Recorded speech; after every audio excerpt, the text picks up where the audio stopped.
and welcome to Capital Markets. Thank you so much for joining us this weekend. I'm Temple Ashaju. Let's begin with one of the biggest stories in the world of capital markets coming straight from offshore, and that's from the Africa Development Bank, AFDB.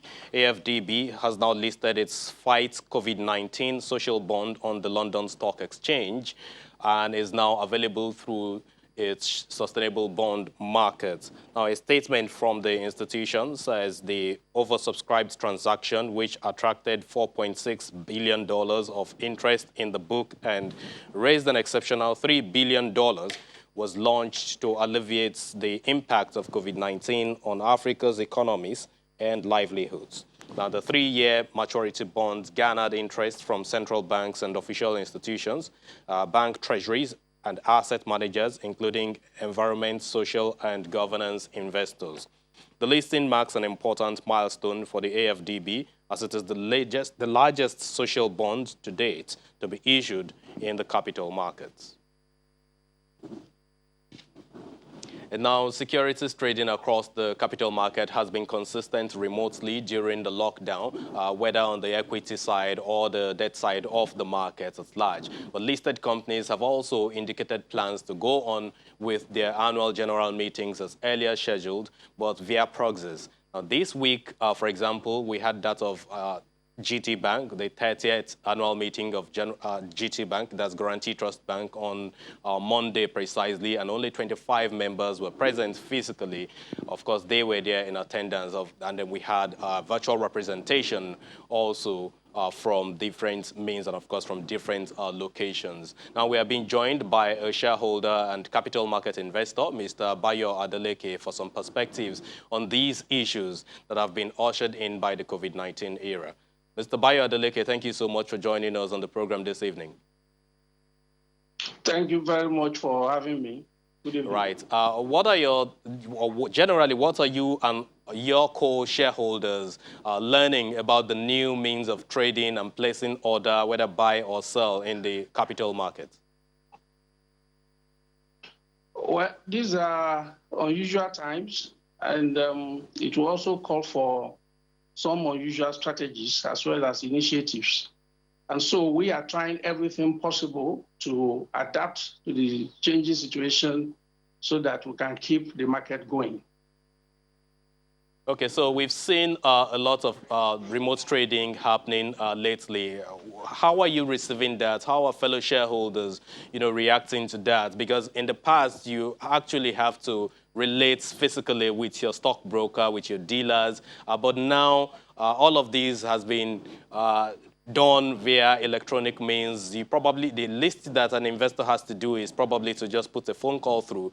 But then you also have the option of trading directly via an application that is from the firm of your stockbroker. How are shareholders, especially the older ones, reacting to this particular development?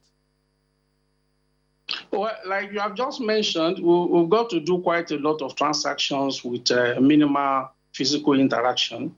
And let's thank God that we have such an advancement in technology, in telecommunications. So you can now call up your shareholders on phone. You can have your email. You can place your order via text messages, via WhatsApp. And you can have Skype call and WhatsApp call. It's quite a lot of several channels by which you can now reach out and communicate real time with your brokers to effect whatever order that you may want them to carry out on your behalf. Okay, so before I let you go, Mr. Adeleke, let's look at the annual general meetings now holding via proxies. Is that something that shareholders like you are in line with, or are you in tune with that or not? Well, I would say, generally speaking, that shareholders are not unanimous on the issue of holding AGM via proxy. There are quite some dissenting voices, but the majority of the shareholders are in tune with this kind of development. Like I mentioned earlier, these are unusual times, and we are giving kudos to the regulators, especially Corporate Affairs Commission, as well as SEC, for coming out with initiatives to allow AGMs to hold within the available opportunity that we have. Proxy is not a new thing, but excluding shareholders because of the prevalent health challenges is understandable. All right, Mr. Bayo Adeleke, thank you so much for sparing us these moments on the show this weekend. Thank you so very much. We appreciate your thoughts there. Well, we've just heard the perspective from the investing community, but what's on the part of the regulators? Lately, operations have also been done remotely at the Securities and Exchange Commission, which commenced its business continuity plans, what is generally now known as BCP, on the 30th of March. But what does this really mean for employees and, of course, the regulator generally? Because this is something really new in the system. So we're seeing remote trading, applications of electronic filings and processing, all of that remain open to operators. But then these and more will form part of our conversation with the Acting Director General of the Securities and Exchange Commission, Ms. Mary Uduk, who joins us from Abuja studio at this point. Good evening, ma'am. Thank you so much for joining us on the show this evening. Thank you, Mr. Temple, for inviting me. All right, ma'am. So let's begin with your approach to the COVID-19, which is beginning to ravage markets in Nigeria. What is the approach that the Securities and Exchange Commission is putting to this? Thank you, Mr. Temple. You know, in the past, we talked a lot about fintech, how financial technology has disrupted the market. But now it is COVID that has so disrupted the market, has disrupted everything the way we understand. And therefore, as human beings, we have to adapt to be able to ensure that our lives continue. We will not allow COVID-19 to put our lives on hold. And therefore, we are leveraging technology. Initially, people didn't like, people were afraid of technology. But right now, it has become a saving grace, given the COVID-19. So a lot of us are leveraging technology. We have put a business continuity plan in process. Our staff are working remotely. We are interacting with market operators who are also working remotely. Our staff are equipped, you know, to be able to continue to work remotely to support the market in every area.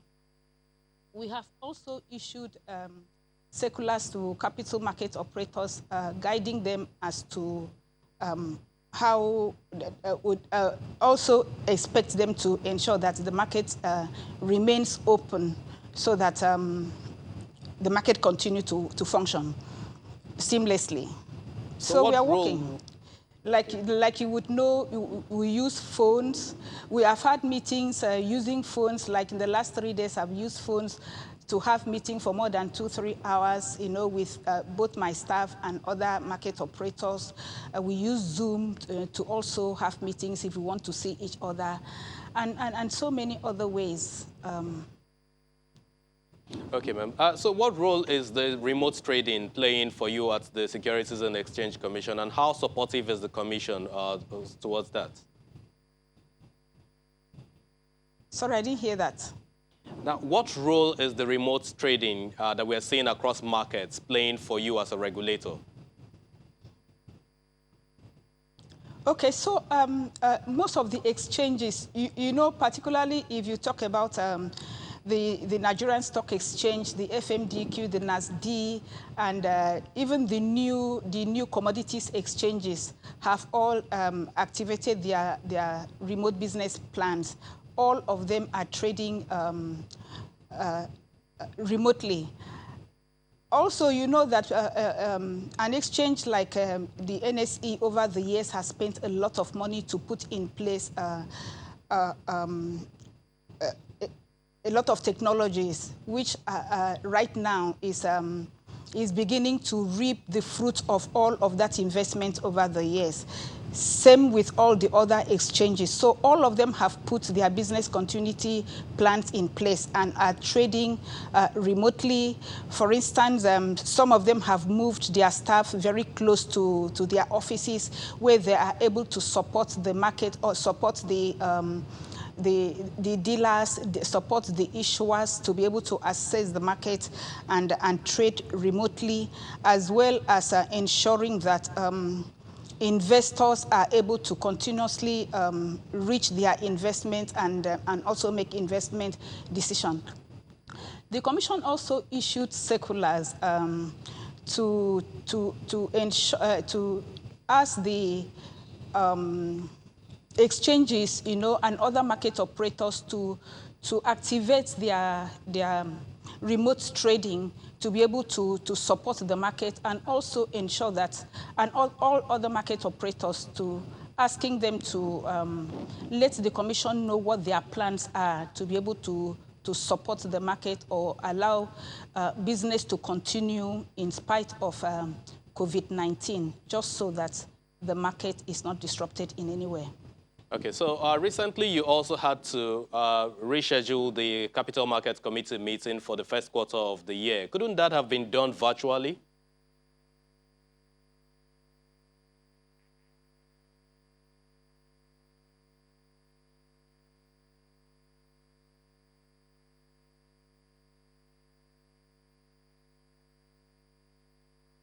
Okay, so I was saying, ma'am, if you could hear me, ma'am, that the Capital Markets Committee meeting for the first quarter of the year was also rescheduled. It was supposed to have held sometimes in March or thereabouts, but you have also rescheduled that. Couldn't you have held such a meeting by some virtual means or by proxies as well?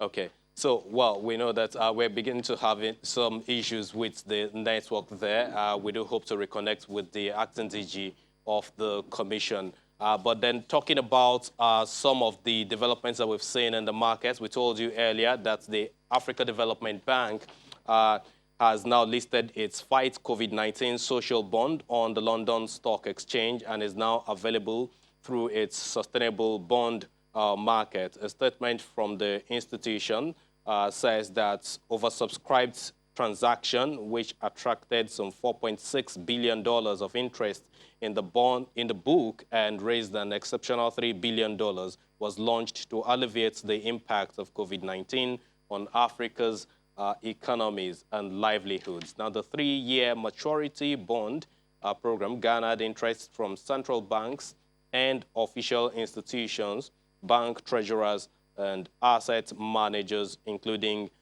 environment, social, and governance investors. The listing marks an important milestone for the AFDB, as it is the largest social bonds to date to be issued in the capital markets. I understand we have Ms. Mary Oduk, the acting DG of the Securities and Exchange Commission, back on stream. So let's continue the conversation with her. Yes, ma'am, I was asking that you also had to postpone the Capital Markets Committee meeting for the first quarter of the year. But couldn't you have also held such a meeting by proxies or virtually? Yeah, thank you, Temple. The Capital Market Committee meeting should have held on April 23rd of April, but it had to be postponed because of this pandemic.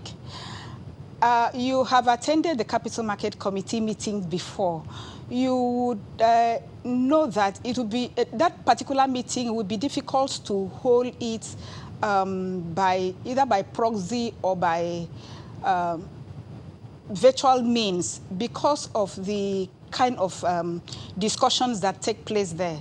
You know that the Capital Market Committee meetings is a platform where capital market stakeholders discuss issues that affect the capital market. We discuss both current and future issues. Sometimes, the way discussions take place there, I'm not sure that even a Zoom meeting would be able to make it as effective as it would have been if we're holding a face-to-face meeting. That is why we had to postpone it. Okay, well, ma'am, we need you to just hang around. We'll continue this conversation after this short break. Stay with us. Welcome back to the program. This is Capital Market live here on Channels Television. Well, our guest on the show this evening has been the Acting Director General of the Securities and Exchange Commission, Ms. Mary Uduk. Ma'am, let's continue the conversation and now dwell on your zero tolerance for Ponzi scheme in Nigeria. Since you assumed this position, this is a major area that you have actually given so much of zero tolerance to. Can you tell us the objective behind this? Okay.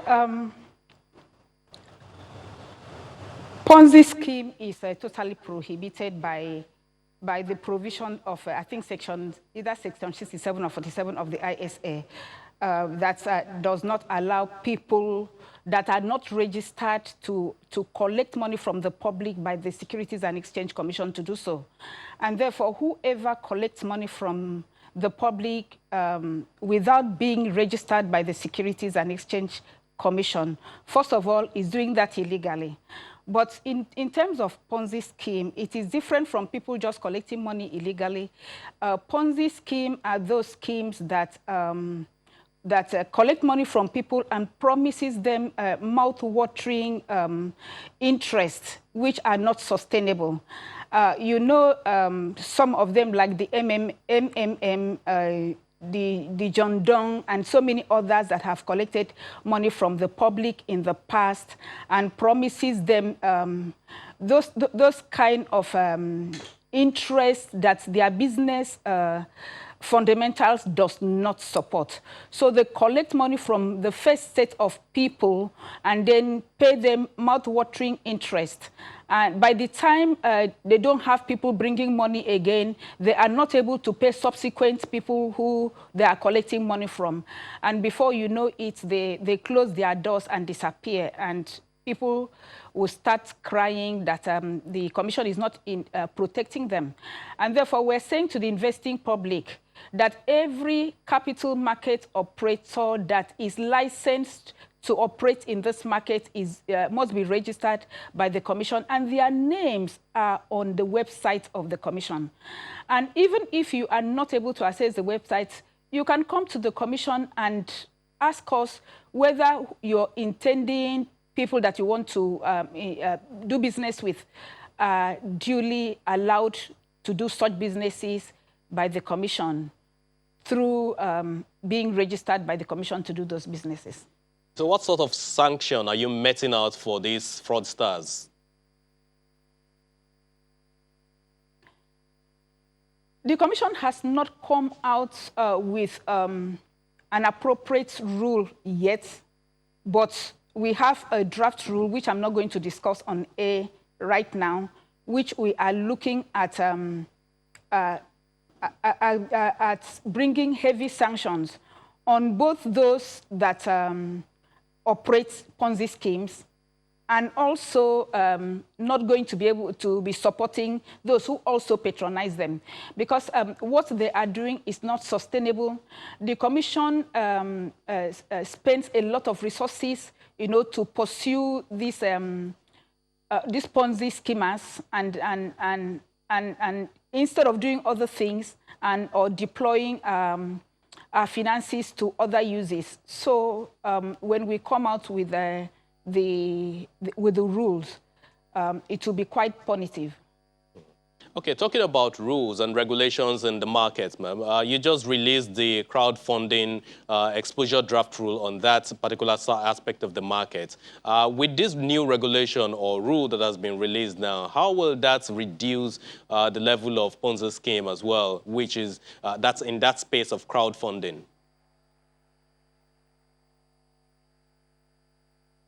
The rules on crowdfunding is not directed at Ponzi schemes. The rule on crowdfunding is directed at those the SMEs, that leverage technology to operate in the capital market, and also those small businesses that want to raise money without being able to meet the requirements of the banks, So those are the kind of people that the crowdfunding rule are targeted at, not on Ponzi schemes. Is there any timeline to the implementation of this particular crowdfunding rule, ma'am? Currently, the crowdfunding rules are being exposed to the market as usual for their comments. We have quite a process of making rules. So we as the Commission has come up with the rules. We have exposed it to the market. Usually, it has to be 14 days. I think we have just exposed it for just 1 week. Thereafter, I understand there's been a lot of interest that has been generated on the rules. So after that, we take back the comments to the Rules Committee, and then we look at it, and those that we support, we accept. Those that we don't support, we throw that out, and then the Rules Committee will complete their work, and then we'll send it to executive management, who will also look at it and ensure that it meets international standard. And thereafter, it will go to the board for approval. After the board approves it, to go to the ministry for final approval, and then it becomes operational. So that's the process. Okay. Now, still talking about rules and regulations, recently you had an understanding with the National Assembly and around how some of the laws in the capital markets will get ease of approval at the legislature, at the National Assembly, I should say. Tell us more about this collaboration, this partnership with the National Assembly.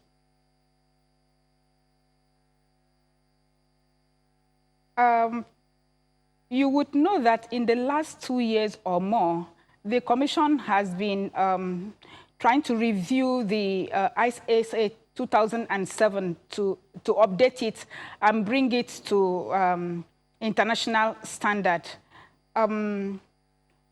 Committees were set up, and they have done their bit, and it has come back to the Commission.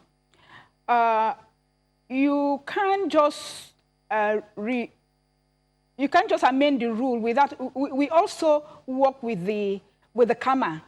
We also needed to be sure that that the CAMA that will be passed will be such that will support the activities of the capital market, and therefore, now that CAMA has passed the 2 houses and has gone for assent, we are hoping that a lot of the things that will support the capital market are in there. We are also looking at putting other areas that we also feel will support the capital market. The National Assembly have been most supportive, when it comes to our laws, passing our laws and also reviewing them speedily. So we believe that when we finally are done with reviewing the ISA and taking it to the National Assembly, that they will be most supportive. Okay.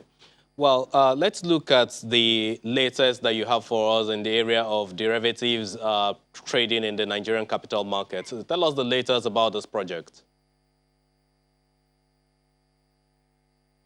The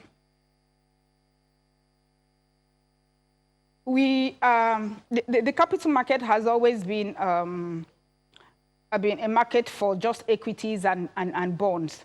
So the whole market community came together and decided that the derivative initiative should be introduced in the capital market. We worked on it as a market, and currently, as we speak, the rules for derivatives is ready, but we still need a law in the area of netting, as well as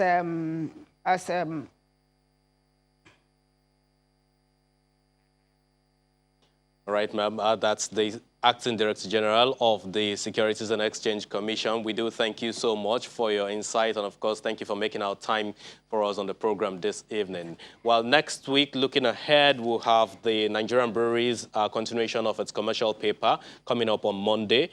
This particular company is raising some 48 billion naira as part of the Series 7 and Series 8 tenor programs. That's something to watch out for in the investment space next week. On that note, it's a wrap on the program. Thank you so much for being a part of it. I'm Temple Ashaju. I'll see you next time. Bye for now.